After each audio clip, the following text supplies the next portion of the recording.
जय हिंद। स्वागत है आपका सोनू आर्मी क्लासेस में। तो फ्रेंड्स, आज की वीडियो में मैं आप लोगों के लिए लेकर आई हूँ सोल्जर टेक्निकल का टेस्ट पेपर, जो कि बिल्कुल ओरिजिनल पेपर से मिलता जुलता है। इसमें बहुत सारे क्वेश्चंस आपको ऐसे मिलेंगे जो कि ओरिजिनल पेपर से लिए गए हैं। तो ये पेपर बहुत इंपॉर्टेंट है, इसको पूरा सॉल्व करिए मेरे साथ।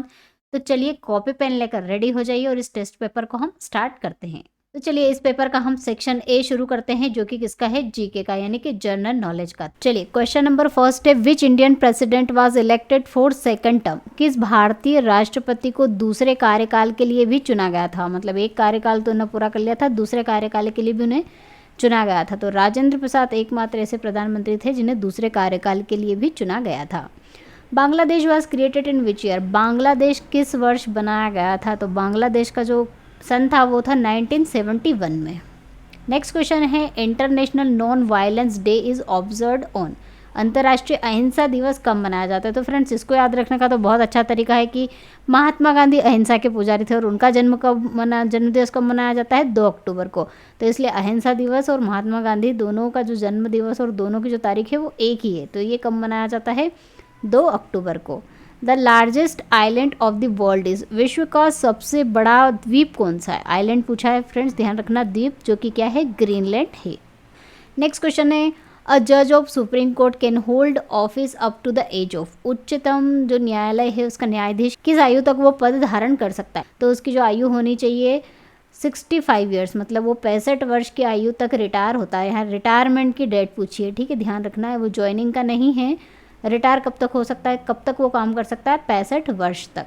चलिए सेक्शन बी देख लेते हैं फ्रेंड्स, जो कि है किसका, हमारा रीजनिंग का। ठीक है, यहाँ पर रीजनिंग के क्वेश्चंस करेंगे हम, 5 क्वेश्चन रीजनिंग के। चलिए सेक्शन बी का क्वेश्चन नंबर 6 देख लेते हैं।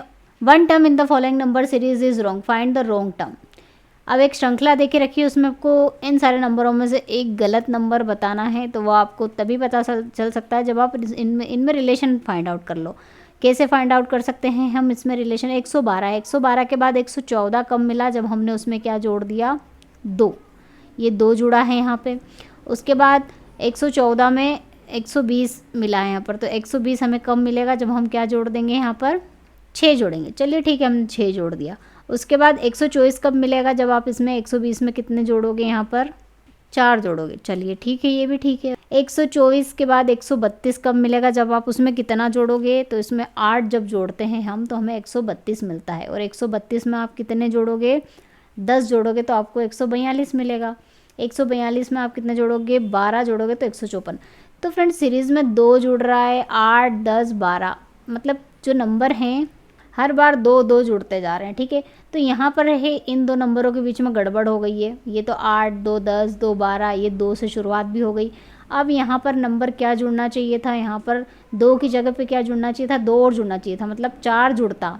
तो 114 में अगर आप यहाँ पर 4 जोड़ोगे तो आपको क्या मिलना चाहिए था, 4 और 4 8, 118 मिलना। और 118 में फिर आप 6 जोड़ोगे तो 6, 8 और 6 कितना होता, 14 का 4 कैरी बना 124, मतलब ये नंबर करेक्ट मिल जाता। तो हमारा जो गलत नंबर है वो कौन सा है, 120 है, इसमें गलती है। यहाँ पर 120 नहीं 118 होना था। तो इसका राइट आंसर होगा ऑप्शन बी।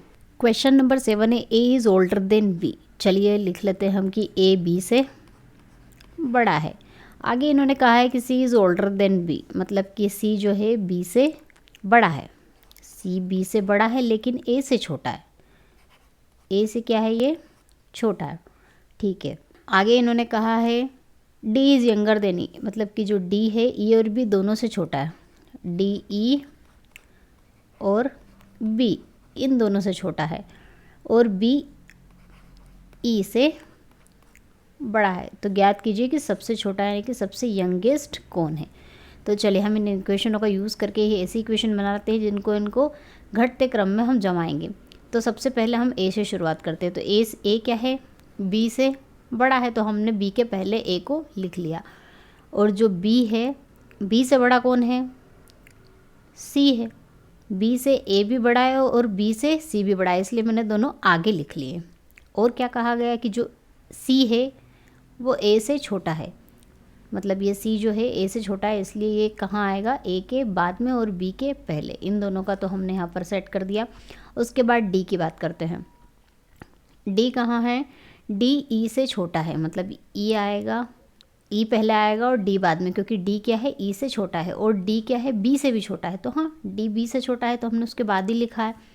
और बी जो है वो ई से बड़ा है, तो बी क्या है ई से बड़ा है, तो सब हो गए, सब सेट हो गए, ए सी बी ये सबसे बड़ा है, ये इस तरह से हमने इनकी सेटिंग करी। तो इस तरह से हमें ये मिल गए सबसे घटते क्रम में, डिक्रीजिंग ऑर्डर में। तो सबसे बड़ा तो ए है और सबसे छोटा कौन सा है, डी है, तो इसका राइट आंसर क्या होगा, ऑप्शन बी। चलिए नेक्स्ट क्वेश्चन देखते हैं। From the given options filling the blank space in the series. दिए गए विकल्पों में से श्रृंखला में रिक्त स्थान की पूर्ति आपको करना है। यहाँ पर 12 दिया है, 72 दिया है। उसके बाद ये सीरीज़ कैसे बनी है, चलिए हम इसको देख लेते हैं। तो 12 में अगर हम 6 का गुणा कर दें तो 12 क्या होता है, 72। 6 का करा है, चलिए 72 में हम 5 का गुणा कर लेते हैं तो कितना होगा, 5 दूना 10, 5 7 35 और 1 36, 360 आना चाहिए। यहाँ पे क्या आना चाहिए, 360। मान लिया हमने 360 आ गया है यहाँ पे 5 का मल्टीप्लाई करने पर। अब 360 में हम किसका मल्टीप्लाई करें, 4 का, तो हमें क्या 1440 मिल रहा है क्या, तो हाँ देखते हैं। 4 छंग 24, 4 3 12 और 13 14, चलिए मिल रहा है, ठीक है। मतलब ये जो हमारी सीरीज़ है इसमें 6 5 4 3 2 इससे मल्टीप्लाई होता जा रहा है। तो हमारा जो फिल इन द ब्लैंक वाला टर्म था वो मिल गया, इसलिए हम आगे सॉल्व करना नहीं है। तो 360 मिलेगा हमें यहाँ पर कितना, 72 में 5 का मल्टीप्लाई करने पर, तो इसका राइट आंसर होगा ऑप्शन सी। नेक्स्ट क्वेश्चन है, पेल इज कोडेड 2134। चलिए हम लिख लेते हैं PALE, इसकी कोडिंग करी है 2 1 3 और 4। नेक्स्ट है अर्थ EARTH, इसकी कोडिंग कैसे करी है 4 1 5 9 और 0। नेक्स्ट पूछा गया है, इन दोनों की कोडिंग इस तरह से करी गई है, तो इन्होंने पूछा पर्ल PEARL, इसकी कोडिंग बताई। तो P के लिए क्या यूज़ किया गया है, 2, यहाँ से देखा हमने।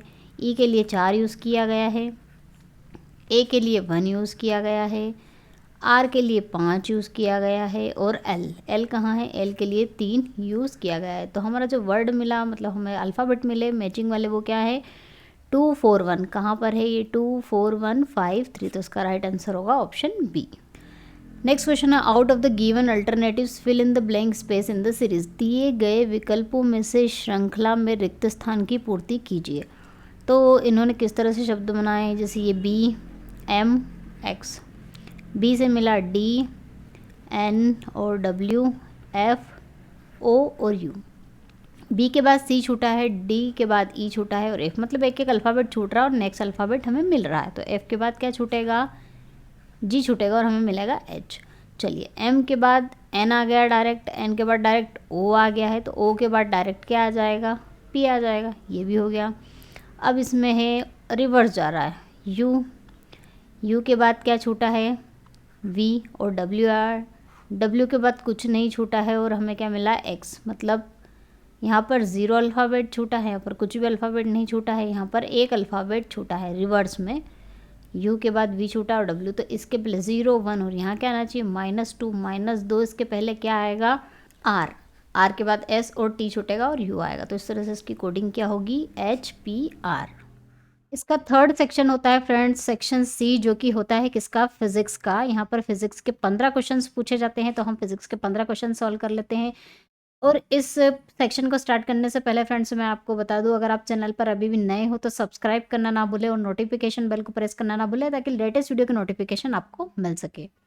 चलिए सेक्शन C का 11 नंबर क्वेश्चन देख लेते हैं हम। The upward force exerted by the liquid displaced by the body when it is placed inside the liquid is known as.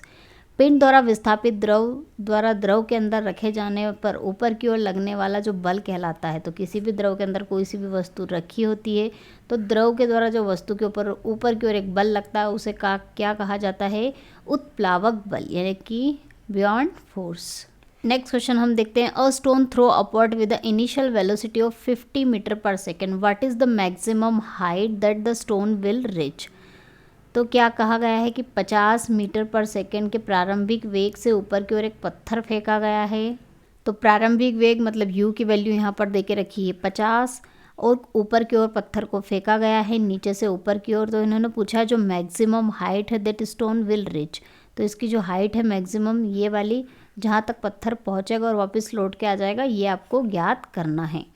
तो आपको पता है, आपने जो इक्वेशन पढ़ी होगी v गति की दूसरी समीकरण v square is equal to u square plus 2as, ठीक है, ये वाली इक्वेशन पढ़ी होगी। तो इसमें जो जब पत्थर मैक्सिमम हाइट पर जाता है तो उसकी जो फाइनल वेलोसिटी वो क्या हो जाएगी, ज़ीरो, और वो ज़ीरो हो जाती है तभी तो वो रिटर्न आता है।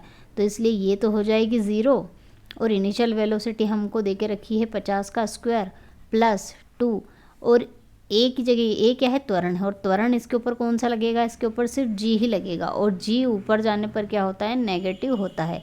तो इसलिए ये हो जाएगा माइनस का जी, और एस की वैल्यू तो हमें पूछी, और जी की वैल्यू हमें पता है कितनी होती है, 10 होती है या फिर 9.8, दोनों में से कोई सी भी आप वैल्यू ले सकते हैं। तो चलिए हम 10 ले लेते हैं सहूलियत के लिए। तो ये हो जाएगा 2, इधर लेके आ जाती हूँ, माइनस का है तो प्लस हो जाएगा 2 into 10 into s is equal to 5 5 ज़ा 25 इज इक्वल टू 0। तो यहाँ पर आ जाएगा 10 दूना 20, एस की वैल्यू कितनी आएगी, 2500 डिवाइड बाई 20, ये 0 से 0 कैंसिल, ये 2 1 ज़ा 2, 2 2 ज़ा 4 और 2 5 ज़ा 10। तो जो एस की वैल्यू मिली हमें कितनी मिली, 125 मीटर मिली। तो फ्रेंड्स इसका जो आंसर मिला, मतलब इसकी जो मैक्सिमम हाइट मिली हमें कितनी मिली, 125 मीटर मिली। लेकिन ऑप्शन में यहाँ पर कहीं भी 125 नहीं दिया, आई थिंक मिस प्रिंट हो गया है, यहाँ पर हो सकता है 125 हो, मेरे हिसाब से तो इसका आंसर 125 ही आना चाहिए। अगर आप इसका आंसर इन ऑप्शनों में से मैच कर सकते हो तो मुझे कमेंट सेक्शन में ज़रूर लिखें, लेकिन इसका आंसर तो 125 ही आ रहा है। चलिए नेक्स्ट क्वेश्चन देखते हैं। The speed of sound in water was found to be 1414 metre per second if a wavelength is 14 metre then the find the frequency. तो आपको पता होगा वेग बराबर फ्रीक्वेंसी यानी कि आवृत्ति गुणित वेवलेंथ यानी कि तरंगदैर्घ्य, ये वाला रिलेशन आप सभी को अभी तक याद हो गया होगा। अब यहाँ पर वेग आपसे क्या पूछा गया है, आवृत्ति ज्ञात करें, मतलब ये फ्रीक्वेंसी आपको पूछी गई, और यहाँ पर v की वैल्यू ने वेग कितना दिया है, 1440, फ्रीक्वेंसी पूछी गई है, वेवलेंथ आपको 144 मीटर दे के रखी है, सब कुछ मीटर में है तो हमें कुछ कन्वर्जन करने की ज़रूरत नहीं है, ये दोनों कैंसिल आउट हो जाएंगे। तो यहाँ से जो फ्रीक्वेंसी की मिलेगी वैल्यू कितनी मिलेगी, 10 हर्ट्स मिलेगी। तो इसका राइट आंसर होगा ऑप्शन सी। चलिए नेक्स्ट क्वेश्चन है, the light with the longest wavelength in visible spectrum is, दृश्य प्रकाश स्पेक्ट्रम में सबसे लंबी तरंगदैर्घ्य वाला प्रकाश कौन सा होता है। तो जो लैम्बडा यानी कि तरंगदैर्घ्य होती है वो आपको याद होगा, बे जा नी हे पी ना ओला, यहाँ से यहाँ तक अगर हम आते हैं तो सबसे ज़्यादा जो वैल्यू है इधर और सबसे कम इधर होती है, ये सबसे अधिक है, इधर से इधर आने पर धीरे धीरे कम होती जाती है। तो सबसे ज़्यादा किसकी होती है फ्रेंड्स, लाल की होती है, उसके बाद नीले की, फिर पीला, फिर हरा, नारंगी की, हरे की, नीले की और जामुनी और बैंगनी यानी कि वायलेट की। तो सबसे कम होती है अगर पूछी जाए तो बैंगनी, और यहाँ पर पूछा गया है सबसे ज़्यादा किसकी तरंगदैर्घ्य होती है, तो वो होती है लाल यानी रेड की। नेक्स्ट क्वेश्चन है, a coil of wire having 5 turns has a inductance L, what will be the inductance of a similar coil having 20 turns. तो फ्रेंड्स ये भी जो गोवा का पेपर हुआ था उसमें पूछा गया था ये क्वेश्चन। इसमें पूछा है कि 5 फेरों वाली एक तार की कुंडली का प्रेरकत्व इतना है, तो 20 फेरे वाली एक समान कुंडली का प्रेरकत्व कितना होगा। तो जो प्रेरकत्व यानी कि L होता है इंडक्टेंस, उसका फॉर्मूला आप सभी को याद होना चाहिए, कितना होता है, mu N square A divide by I. अब यहाँ पर हमें सिर्फ फेरों की बात करिए तो हम इन सभी को भूल जाते हैं। अभी हम इन दोनों में रिलेशन देखते हैं, ये दोनों इक्वल हैं, डिवाइड में नहीं होते हैं, एक दूसरे के इक्वल होते तो हमें इनको इस तरह से इनको प्रोपोर्शनल में लिख सकते हैं, मतलब L is proportional to n square, मतलब फेरों की संख्या के स्क्वायर के प्रोपोर्शनल L होता है। तो यहाँ पर जो स्टार्टिंग वाला इंडक्टेंस है वो L दिया है, दूसरा हम मान लेते हैं L डैश, इनका रेशो ले लेते हैं, पहले वाले के जो आएंगे वो कितने हैं, कितने फेरे दिए हैं, 5 फेरे, तो ये 5 का स्क्वायर हो जाएगा। और जो दूसरा वाला है उसमें क्या दिया है, N2 कितना होगा, 20, यानी कि 20 का स्क्वायर यहाँ पर हो जाएगा। इसको और सिंप्लीफाई करेंगे तो 25 हो जाएगा, या फिर आप इसको इस तरह से भी लिख सकते हो कि 5 डिवाइड बाई 20 का होल स्क्वायर, और 5 कम 5 बच्चों को 20, तो ये कितना हो जाएगा, 1 डिवाइड बाई 16। तो L डैश की वैल्यू कितनी मिलेगी, 16L। तो इसका राइट आंसर क्या होगा, ऑप्शन डी। नेक्स्ट क्वेश्चन है, the value of kinetic energy depends on, गतिज ऊर्जा का मान किस पर निर्भर करता है। तो गतिज ऊर्जा का फॉर्मूला याद होना चाहिए। देखिए फ्रेंड्स, काइनेटिक एनर्जी का जो क्वेश्चन है एक ना एक पेपर में पूछते ही हैं। तो इसका होता है फॉर्मूला m1/2 mv², जहाँ पर ये द्रव्यमान है और ये है वेग। अब इन्होंने पूछा है कि किस पर निर्भर करता है, केवल वेग पर। तो क्या केवल वेग ही है इसमें? नहीं, द्रव्यमान और वेग दोनों हैं। हाँ, और केवल मास पर? तो सिर्फ मास ही नहीं है इसमें, वेग भी है, तो ये भी इनकरेक्ट होगा। और ऊर्जा के ऊपर ये डिपेंड नहीं करता है। तो इसका राइट आंसर क्या होगा? मास यानी कि द्रव्यमान और वेलोसिटी यानी कि वेग।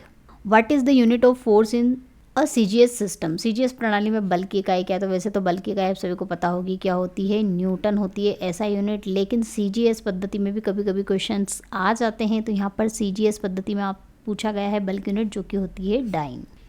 Eight a sunrise and a sunset the sky near the sun looks red due to. सूर्योदय और सूर्यास्त के समय जो सूर्य के निकट का आकाश होता है वो लाल दिखाई देता है। तो उसका क्या कारण होता है? तो फ्रेंड्स उसका क्या कारण होता है? तो फ्रेंड्स इसका क्या कारण होता है? इसका कारण होता है स्कैटरिंग ऑफ लाइट यानी कि प्रकाश का प्रकीर्णन। प्रकाश के प्रकीर्णन को अगर हम आई से डिनोट करें तो वो इनवर्सली प्रोपोर्शनल होता है लैम्डा के। और आप प्रकाश का प्रकीर्णन सबसे पहले हम बात कर लेते हैं, फिर इस फॉर्मूले पर डिस्कशन करेंगे। तो प्रकाश का प्रकीर्णन में क्या होता है, जो प्रकाश है वो क्या है, अपने अलग अलग रंगों में बिखर जाता है, टूट जाता है। सारे अलग अलग 7 रंग जो होते हैं कलर में, श्वेत प्रकाश में, सूर्य के प्रकाश में, वो सभी में टूट जाता है।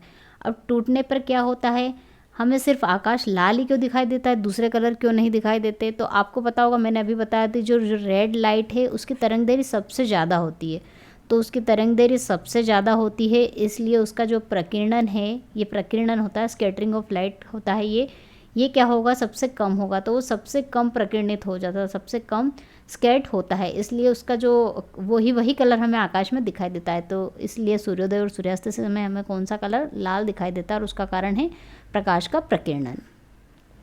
नेक्स्ट क्वेश्चन है, a virtual image larger than the object can be produce by which type of mirror? वस्तु से बड़ा आभासी प्रतिबिंब किस प्रकार के दर्पण द्वारा बनाया जा सकता है? तो किसके द्वारा बनता है फ्रेंड्स? वस्तु से बड़ा भी होना चाहिए और आभासी भी प्रतिबिंब होना चाहिए। तो इस तरह का जो प्रतिबिंब है वो कौन से दर्पण बनाते हैं? कॉनकेव मिरर यानी कि अवतल दर्पण। दर्पण से रिलेटेड जो टॉपिक वाइज क्वेश्चंस हैं फ्रेंड्स, इंपॉर्टेंट क्वेश्चंस, वो मैं करवा चुकी हूँ। तो वो वाला वीडियो आप देख लीजिए, आपके यहाँ पर दर्पण, मिरर और लेंसेज से रिलेटेड सारे डाउट्स क्लियर हो जाएंगे। मैंने वहाँ पर पूरा डीपली एक्सप्लेन किया है। चलिए नेक्स्ट क्वेश्चन है, the angle between the magnetic axis and the geographical axis of the earth is? पृथ्वी के चुंबकीय अक्ष और भौगोलिक अक्ष के बीच में कोण कितना होता है? तो फ्रेंड्स यहाँ पर हमें पता है वो होता है 11.3 डिग्री। लेकिन कभी कभी ऑप्शन आपको नहीं दे रखते हैं, कभी कभी इस तरह के ऑप्शन आपको मिल जाएंगे। तो यहाँ पर आप 10 पे मत क्लिक करना, क्योंकि कम नहीं ले सकते हम, ज़्यादा ले सकते हैं। तो इससे जो ज़्यादा है मिलता जुलता, वो कौन सा है, 15 डिग्री। तो आप 15 डिग्री पर टिक करिएगा। क्वेश्चन कन्फ्यूजिंग है, लेकिन इस तरह के क्वेश्चन आ सकते हैं और आप इस तरह से ही इस क्वेश्चन को सॉल्व करिएगा। The newton unit of force is equal to, the newton जो इकाई है बल की वो किसके बराबर होती है? 1 न्यूटन। तो आपको पता होगा कि 1 न्यूटन किसके बराबर होता है फ्रेंड्स? हमें पता है फोर्स क्या होता है, सबसे पहले तो m इंटू ए, जहाँ पर m क्या है, द्रव्यमान, जो कि किलोग्राम में होता है, और ये क्या होता है, त्वरण यानी कि मीटर पर सेकंड स्क्वायर में ये होता है।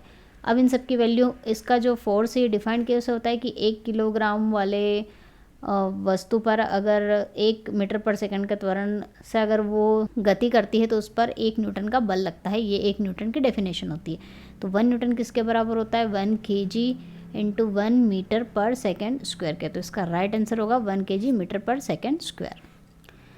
When the temperature of metal is increase its resistance will, तो जब धातु का तापमान बढ़ा दिया जाता है तो उसका प्रतिरोध में क्या परिवर्तन होता है? तो फ्रेंड्स जो प्रतिरोध होता है वो तापमान पर भी निर्भर करता है। आपको पता है वो लंबाई और क्षेत्रफल पर तो निर्भर करता ही करता है, 2 और चीज़ है, और तीसरा है वो टेम्परेचर पर भी निर्भर करता है। तो जैसे प्रतिरोध बढ़ता है, जैसे तापमान बढ़ाया जाता है तो प्रतिरोध में भी परिवर्तन क्या आएगा, उसका जो प्रतिरोध है वो क्या हो जाएगा, बढ़ जाएगा। तो इसलिए प्रतिरोध भी क्या होगा, बढ़ेगा। तापमान बढ़ने के साथ रेजिस्टेंस भी बढ़ेगा। A satellite moving in a circular orbit around the earth has a total kinetic energy plus potential energy E, मतलब kinetic energy plus potential energy, इन दोनों का सम दिया उन्होंने E होता है।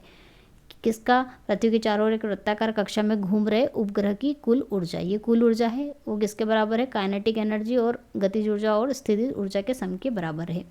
तो आपको बताना है कि जो इसकी स्थिर ऊर्जा है वो कितनी होगी। तो जो टोटल एनर्जी है फ्रेंड्स, टोटल एनर्जी क्या होती है, -G M divide by 2R, ये होता है फॉर्मूला टोटल एनर्जी का। और काइनेटिक एनर्जी और पोटेंशियल एनर्जी जिसको U से डिनोट किया जाता है, उसका फॉर्मूला क्या होता है, -G M divide by R। इन दोनों फार्मूलों को आपको याद रखना है। तो अगर मैं यहाँ पर U की वैल्यू पुट करूँ तो GM डिवाइड बाय R, इसकी जगह पे हम क्या पुटअप कर सकते हैं, U। तो ये क्या हो जाएगा, E = U डिवाइड बाय 2, ये रिलेशन मिलेगा। और यहाँ पर U की वैल्यू कितनी मिलेगी, टोटल एनर्जी की डबल। तो इसका राइट आंसर होगा ऑप्शन ए।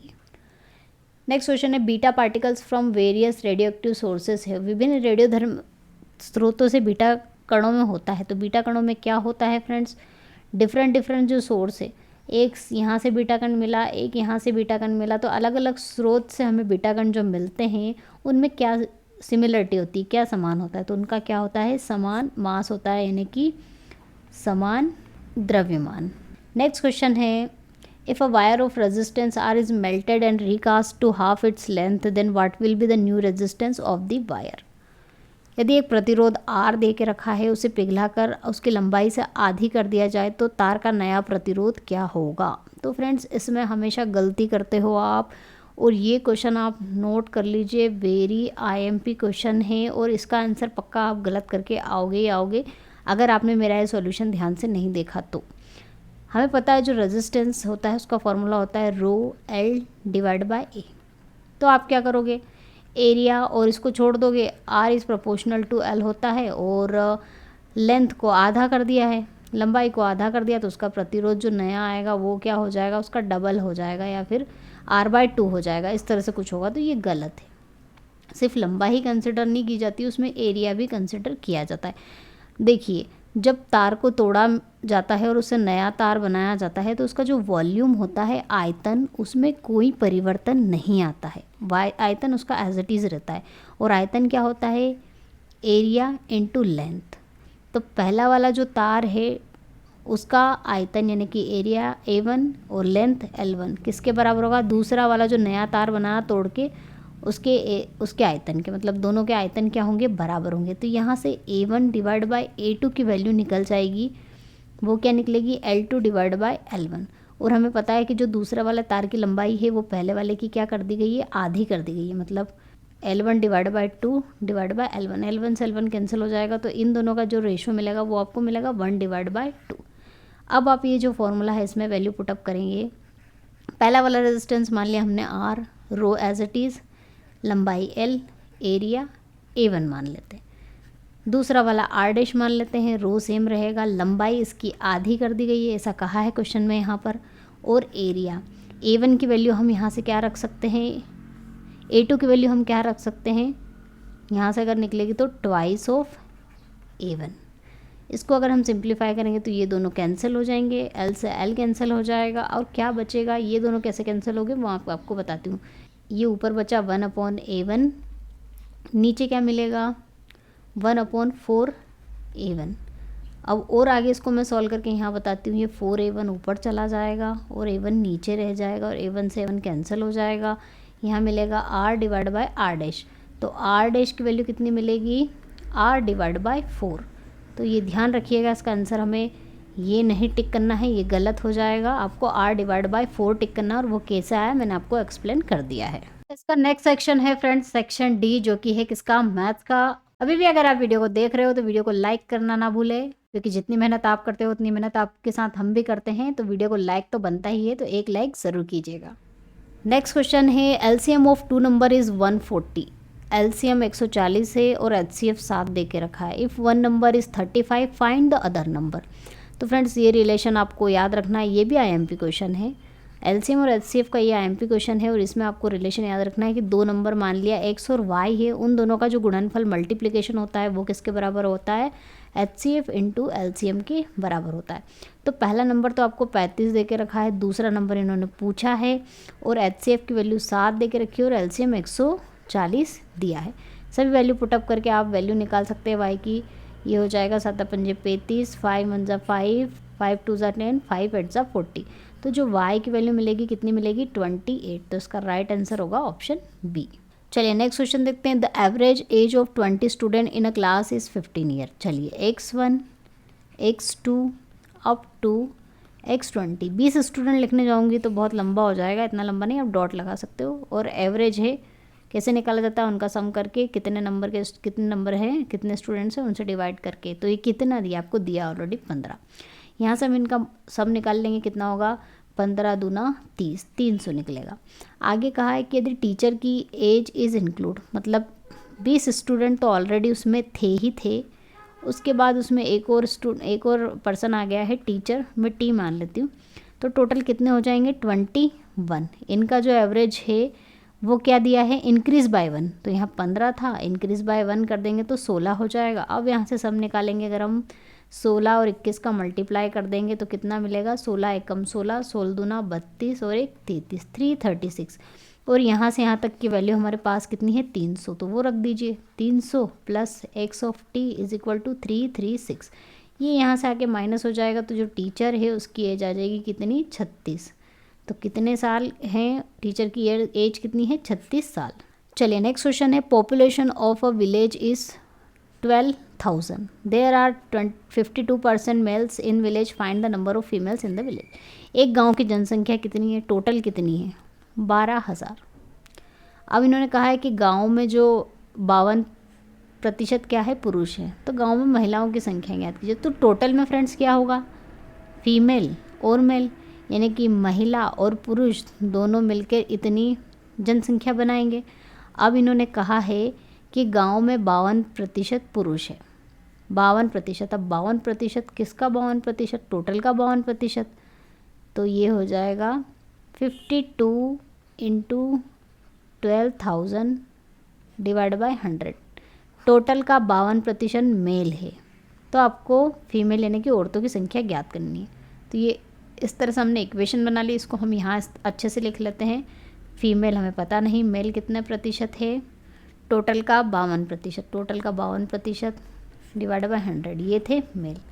ये 2 0 से 2 0 कैंसिल हो गए। अब यहाँ पर मिलेगा 12 दूना 24, ये 0, 12 पंजे 60 और 2 62, 6240 हमें मिलेगी यहाँ पर इसकी वैल्यू एफ प्लस में, इज इक्वल टू कितना है यहाँ पर 12,000। अब इस 12,000 में से इसको माइनस कर देंगे 6240 को, तो कितना मिलेगा 0 6 7 5।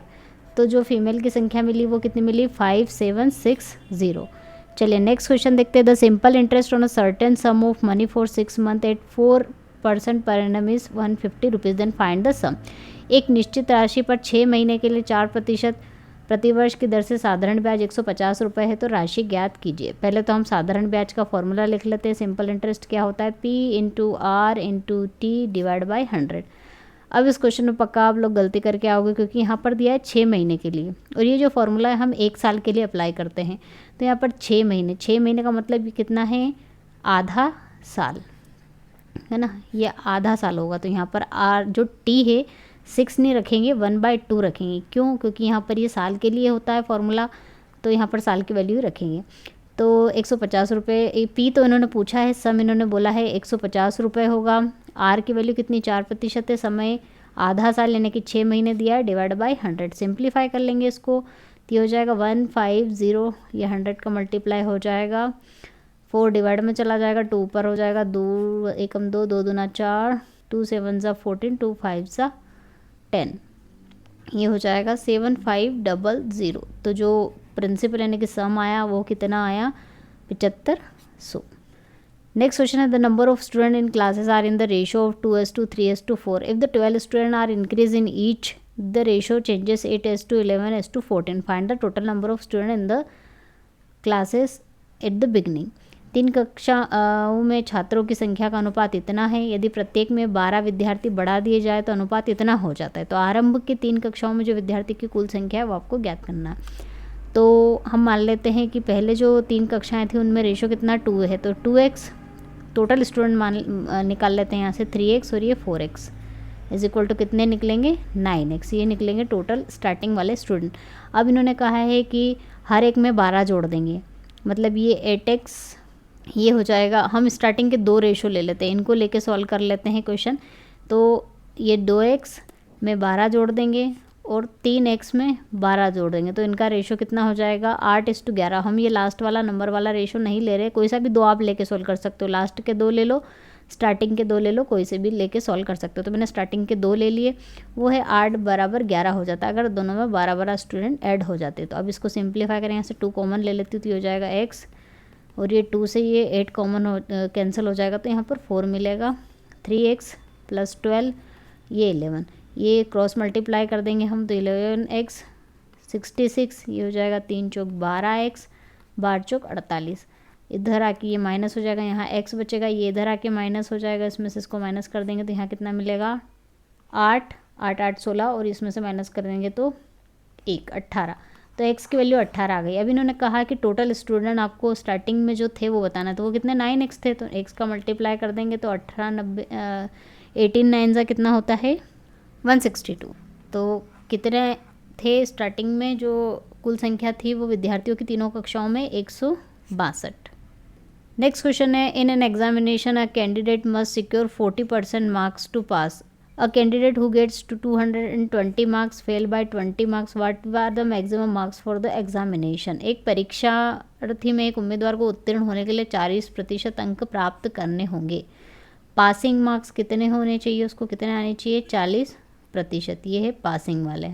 एक अभ्यर्थी जो कि 220 अंक प्राप्त करता है 20 अंकों से अनुत्तीर्ण हो जाता है, मतलब उसको कितने मिले, एक अभ्यर्थी को 220 अंक मिले और वो कितने अंक से फेल हो रहा है, मतलब उसको 20 नंबर कम पड़ रहे हैं। तो परीक्षा में अधिकतम अंक कितने थे, तो ये 20 नंबर से फेल हो गया है और इसने इतने नंबर प्राप्त किए। मतलब यहाँ पर पासिंग मार्क्स अगर यहाँ से हम निकाले तो वो कितने आने चाहिए, 220 से फेल हुआ, 220 नंबर उसको मिले हैं और 20 नंबर अगर और जोड़ देते हैं, मतलब 20 नंबर से फेल हुआ तो 20 और मिल जाते तो कितने 240 नंबर आते। 240 नंबर से ये क्या हो जाता, पास हो जाता। तो ये पासिंग मार्क्स है। अब इन्होंने कहा है कि ये 40% तो पासिंग मार्क्स चाहिए, ये भी पासिंग मार्क्स है और ये भी पासिंग मार्क्स है, लेकिन ये परसेंटेज है, तो टोटल का जो परसेंटेज होगा वो किसके बराबर होगा 240 का, क्योंकि ये पासिंग मार्क्स और पासिंग मार्क्स को मैंने दोनों को इक्वल कर दिए हैं।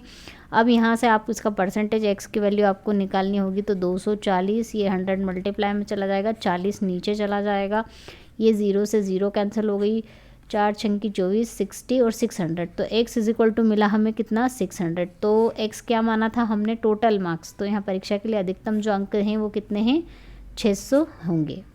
नेक्स्ट क्वेश्चन है, if radius of a circle is 14 centimeter then what will be its area. तो रेडियस आपको दे के रखी है 14 सेंटीमीटर, एरिया का फॉर्मूला आपको पता है, सर्कल का पाई r स्क्वायर होता है, ये पाई की वैल्यू 22/7, r कितना 14 × 14, ये 7 दूना 14 और ये हो जाएगा 28 × 22, इसका मल्टीप्लाई करेंगे तो आपको मिलेगा 612 सेंटीमीटर स्क्वायर। तो एरिया कितना मिला 616 सेंटीमीटर स्क्वायर। तो यहाँ से एरिया कितना मिलेगा 616 सेंटीमीटर स्क्वायर। नेक्स्ट क्वेश्चन है, a tap can fill a tank in 8 hours and another tap can empty it in 16 hours। If the both taps are open then find out the time taken to fill the tank. एक नल एक टंकी को 8 घंटे में भर सकता है और दूसरा नल इसे 16 घंटे में खाली कर सकता है। तो यदि दोनों नल खुले हैं तो टंकी को भरने में लगने वाला समय आपको ज्ञात करना होगा। तो टंकी को भरने वाला समय हम कैसे ज्ञात कर सकते हैं, समय जो लिया जाएगा टाइम टेकन पहली नल के द्वारा वो कितना है 1/5, क्योंकि वो कितना 1/8, और दूसरे द्वारा जो समय लिया जाएगा दूसरे नल के द्वारा वो कितना लिया जाएगा 1/16, और दोनों के द्वारा एक साथ लिया गया समय कितना होगा इसका 1/8, और इसका हम माइनस करके 1/16 लिखेंगे। क्यों, क्योंकि ये खाली कर रहा है और ये क्या कर रहा है भर रहा है, तो ये खाली कर रहा है इसलिए हमने माइनस लगा दिया। अब यहाँ पर हम इसका रेशो ले लेंगे, एलसीएम ले लेंगे, तो कितना आएगा 16 आएगा, ये हो जाएगा 8 दूना 16 -1, तो 2 - 1 / 16 कितना होगा 1/16, यानी कितने घंटे लगेंगे उसे 16 घंटे। 750 ml juice is filled with 1 bottle and 6 such bottle are packed in 1 carton. The number of cartons needed for 450 litres of juices. एक बोतल में कितना जूस भरा जाता है 750 ml। 750 ml भरा गया है किसमें, एक बोतल में इतना जूस आता है, और ऐसी 6 बोतल एक कार्टन में पैक की जाती है। मतलब एक कार्टन में कितनी बोतल आती हैं 6 बोतल्स आती हैं। तो इन्होंने पूछा है कि 450 लीटर जूस के लिए आवश्यक डिब्बों की संख्या ज्ञात करना है, मतलब 450 लीटर। तो सबसे पहले हम क्या करेंगे, यहाँ से 1 ml का निकाल लेते हैं। 1 ml का क्यों निकाल रहे हैं वो आपको आगे पता चल जाएगा। तो 1 डिवाइड बाय 750 बॉटल आ जाएगी यहाँ से निकालेंगे तो, ठीक है।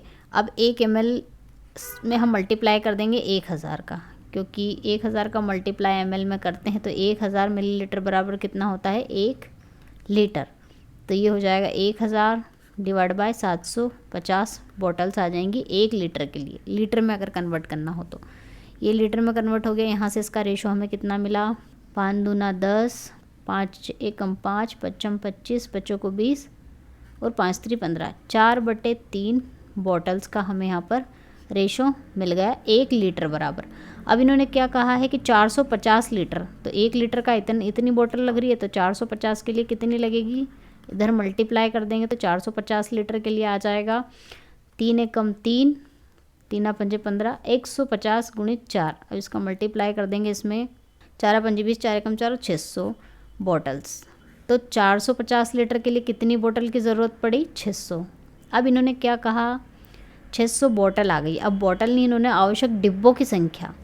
तो फ्रेंड्स हमें पता है कि 6 बोतल के लिए 1 कार्टून की ज़रूरत पड़ती है, तो 1 बोतल के लिए निकाल लेते हैं। 1 बोतल के लिए कितनी, 1/6 कार्टून की ज़रूरत पड़ेगी। और 600 बोतल के लिए कितने की ज़रूरत पड़ेगी, इसमें 600 का मल्टीप्लाई कर देंगे तो कितनी आ जाएगी, 100 कार्टून। तो यहाँ पर बॉटल नहीं पूछी है, यहाँ पर कार्टन्स पूछे हैं, तो वो कितना आ जाएंगे, 100 कार्टन्स। नेक्स्ट क्वेश्चन है, the length of a rectangle is increase by 10% and its breadth is decrease by 10%। What is the percentage change in area of a rectangle. अब यहाँ पर मैं ट्रिक भूल गई, फॉर्मूले भूल गई, सब कुछ भूल गई, तो मुझे सिर्फ इतना पता है कि एरिया बराबर होता है लेंथ इनटू ब्रेड्थ। अब इन्होंने कहा है कि इसकी जो लंबाई है, लेंथ है, उसको आप बढ़ा दो 10% से, मतलब इनिशियल एल थी, अब उसको बढ़ा दो आप 10% से, तो बढ़ा दिया इसलिए प्लस लगा दिया। ब्रेड्थ में क्या करा उन्होंने, ब्रेड्थ में माइनस कर दिया, मतलब कमी कर दी कितने की, 10% की। तो ये ब्रेड्थ का 10% यहाँ पर हमने ऐसा लिख दिया। तो एरिया में कितना परिवर्तन आएगा, तो यहाँ से अगर हम इसको सिंप्लीफाई करें तो 0 से 0 कैंसिल हो गई, ये हो जाएगा 10 और 1 11L डिवाइड बाय 10। यहाँ हो जाएगा 10 और 1 9B डिवाइड बाय 10। और इसे अगर सोल्व करेंगे तो 99 लेंथ इंटू ब्रेड्थ और ये 100। तो ये लेंथ इंटू ब्रेड्थ क्या होता है, एरिया। तो एरिया में क्या हो रहा है, पहले तो 100 था, बाद में 99 हो गया, मतलब एक कम हो गया। तो इसका आंसर क्या होगा, डिक्रीज बाय 1%। तो इसका आंसर होगा ऑप्शन बी।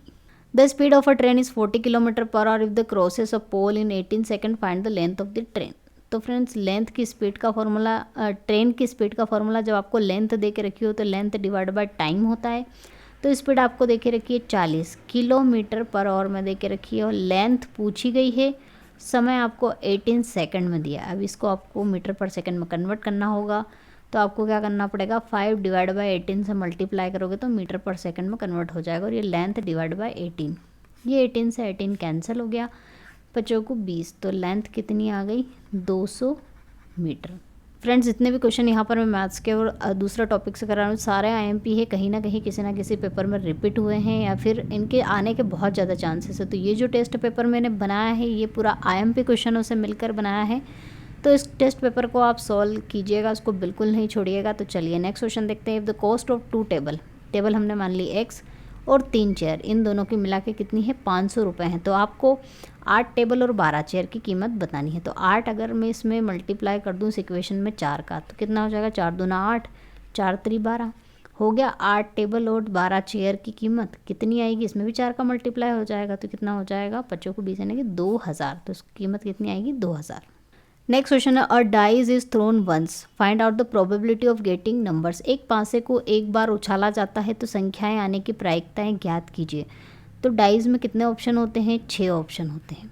तो अगर एक बार उछालेंगे, एक बार उछाला है तो प्रोबेबिलिटी कोई सा भी नंबर आने की कितनी होगी, 1/6, 6 में से एक मिलेगा कुछ ना कुछ, तो प्रोबेबिलिटी क्या होगी, 1/6।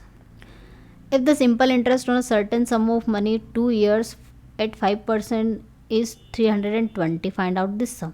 एक निश्चित राशि पर 2 वर्षों के लिए 5% की दर से साधारण ब्याज का फॉर्मूला आपको पता है, P/R/T डिवाइड बाय 100। कितना दे के रखा है, 320 साधारण ब्याज है, अमाउंट पूछा है, दर 5% है, समय कितना 2 वर्ष दिया है, डिवाइड बाय 100। ये हो जाएगा 2 1 ज़ा 2, 2 6 ज़ा 12, 160, 5 1 ज़ा 5, 5 3 ज़ा 15, 5 2 ज़ा 10, ये हो जाएगा 3200 रुपये। चलिए नेक्स्ट क्वेश्चन है, find the smallest number which one divided by 21, 42, 72 and 96 leaves no remainder. तो इस तरह का क्वेश्चन, ये तो बहुत बेसिक क्वेश्चन है फ्रेंड्स। इन नंबरों एक सा नंबर आपको पता करना है, छोटे से छोटा, जो इन नंबरों को डिवाइड करने पर कोई भी रिमाइंडर नहीं दे। तो लीस्ट नंबर जब भी पूछा हो, स्मॉलेस्ट नंबर, तो आपको एलसीएम निकालना है, क्योंकि एलसीएम का मतलब ही होता है लीस्ट कॉमन मल्टीपल।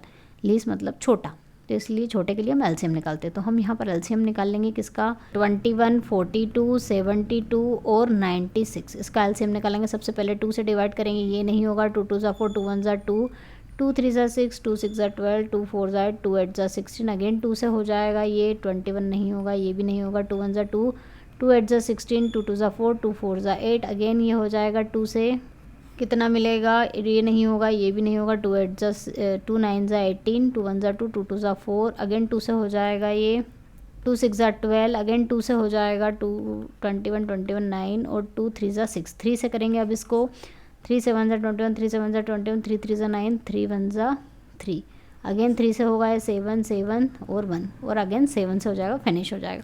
ये मल्टीप्लाई कर लेते हैं, 2 दूना 4, 4 दूना 8, 8 दूना 16, 16 दूना 32, और ये हो जाएगा 3 3 ज़ा 9 और 9 सती 63। अब इसका मल्टीप्लाई कर दीजिए तो कितना होगा, 2 63 में 32 का कर देती हूँ, 2 तिया 6, 2 छंकी 12, 3 तिया 9, 3 छंग 18, कितना होगा 6, 9 और 10 11 का 1, कैरी 1, 8 और 1 9 10, 0 और 2016, तो इसका राइट आंसर होगा ऑप्शन बी। चलिए लास्ट सेक्शन है सेक्शन ई, जो कि है केमिस्ट्री का। इसके 10 क्वेश्चन एग्जाम में पूछे जाते हैं फ्रेंड्स। और अगर आपको कुछ भी डाउट हो किसी भी टॉपिक से रिलेटेड, क्वेश्चन से रिलेटेड, आंसर से रिलेटेड, तो आप कमेंट सेक्शन में ज़रूर लिखिएगा। तो चलिए इस सेक्शन को हम स्टार्ट करते हैं। चलिए सेक्शन ई का क्वेश्चन नंबर 41 देख लेते हैं। The metal that is extracted from sea water, इस समुद्र के पानी से निकाली जाने वाली धातु कौन सी होती है, magnesium. Next question, the gas is use for artificial ripening of fruits, फलों को कृत्रिम रूप से पकाने के लिए गैस का प्रयोग किया जाता है, कौन सी गैस का प्रयोग किया जाता है, एसिटिलीन का। द स्ट्रक्चर ऑफ वाटर इस, जल की संरचना क्या है। तो फ्रेंड्स जल की संरचना में यहाँ पर 2 तरह से आंसर हो सकते हैं, पर ज़्यादातर तो इसका आंसर होता है बेंड, यानी कि मुड़ी हुई। इसका स्ट्रक्चर कुछ इस तरह से होता है, तो ये किस तरह से बैंड है। कहीं कहीं पर इसका आंसर पिरामिड ही है, तो आप मेरे हिसाब से तो इसका आंसर होगा बेंड, यानी कि मुड़ी हुई, झुकी हुई थोड़ी सी। अगर आपको लगता है कि इसका जो स्ट्रक्चर है पिरामिड है, तो क्यों है मुझे कमेंट सेक्शन में ज़रूर लिख लिए कि बताइए कि क्यों इसका पिरामिड होगा। मेरे हिसाब से तो इसका स्ट्रक्चर होता है बैंड स्ट्रक्चर, यानी कि झुकी हुई संरचना।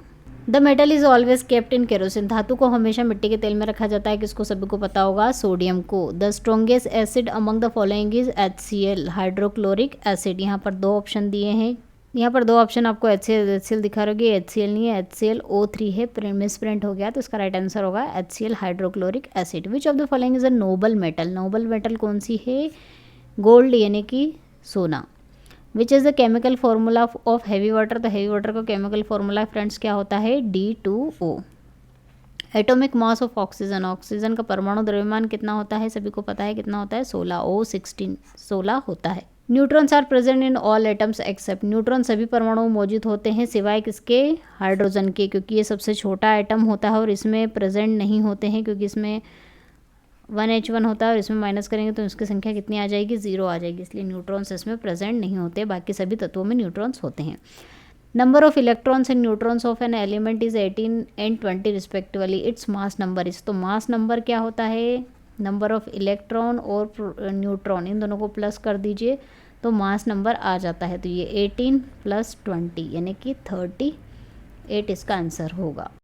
तो फ्रेंड्स ये था हमारा आज का 50 क्वेश्चन का टेस्ट पेपर, जिसमें आपने देख ही लिए होंगे कि जो बहुत सारे क्वेश्चन है वो ओरिजिनल पेपर से मैंने इंक्लूड किए हैं। आई होप वीडियो आपको पसंद आया हो तो लाइक करना ना भूले और चैनल को सब्सक्राइब करना ना भूले, नोटिफिकेशन बेल को प्रेस करना ना भूले ताकि लेटेस्ट वीडियो के नोटिफिकेशन आपको मिल सके। मिलते हैं नेक्स्ट टॉपिक में नेक्स्ट वीडियो के साथ, तब तक के लिए जय हिंद, जय भारत, वंदे मातरम।